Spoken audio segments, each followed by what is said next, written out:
Les vignes ont été plantées il y a 30 ans environ, principalement du chardonnay et du pinot meunier, comme un témoignage de ce que le parc de Belleville a été auparavant.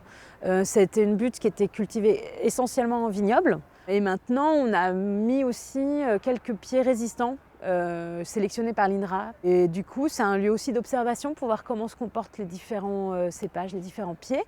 La vigne, on s'en occupe toute l'année. De la taille en hiver jusqu'à la récolte du raisin en septembre. Et puis après, on va s'occuper donc de vinifier ce raisin. Le gourmand, c'est dans la vigne, il y a deux choses qui l'intéressent, c'est se reproduire et c'est grandir pour elle-même. Et une vigne, elle va plutôt chercher en réalité à grandir pour elle-même, et si nous, la taille, c'est pour la forcer à donner plutôt du fruit. Et le gourmand, c'est ce qui va être plutôt de l'ordre de la croissance de la vigne et qui va pomper beaucoup d'énergie. On le retire sur la zone vraiment où il y a les grappes pour que les raisins récupèrent plus de lumière, mais aussi que la vigne donne plus d'énergie pour ses fruits et moins pour sa croissance.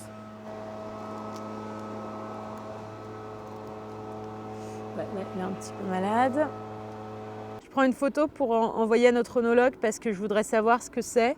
On va ajouter au traitement de soufre et du lait entier, on va rajouter une décoction de fougère pour faire un insectifuge pour empêcher les papillons de pondre leurs larves sur les raisins. Ok, ça marche.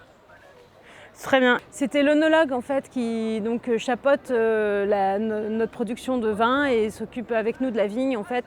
Et du coup, je suis en lien avec lui dès qu'il y a une présence suspecte de maladie ou d'attaque d'insectes pour savoir comment réagir. Il nous a préconisé là de faire une décoction de fougère. C'est un insectifuge, donc ça fait repousser les insectes. Ça n'a rien de préjudiciable pour l'insecte. Nos traitements, ils sont essentiellement naturels, donc on va faire nous-mêmes des tisanes ou des décoctions de plantes qu'on va prélever si on peut dans le jardin. Il faut de la fougère sans spore pour faire la décoction dont il parlait, et celle-ci, bon ça va, elle ne présente pas de spore et elle me semble pas mal. Donc on a 160 pieds qui donnent de façon diverse du raisin. On récupère à peu près autant de kilos qu'on a de pieds, environ 150-160 kilos. On presse le jus du raisin et puis on va le vinifier au fur et à mesure. On ne laisse pas macérer la peau, nous c'est vraiment le procédé du vin blanc. Et ensuite, eh bien, ça nous fait environ 80 litres. Les vendanges sont participatifs, ce sont des habitants du quartier ou non qui viennent s'inscrire sur le site de la ville de la mairie du 20e. Alors quand, c'est toujours aléatoire parce que ça va dépendre de notre degré de sucre dans le raisin. C'est à partir de là qu'on sait vraiment la date et en général on le sait 15 jours à l'avance, vraiment.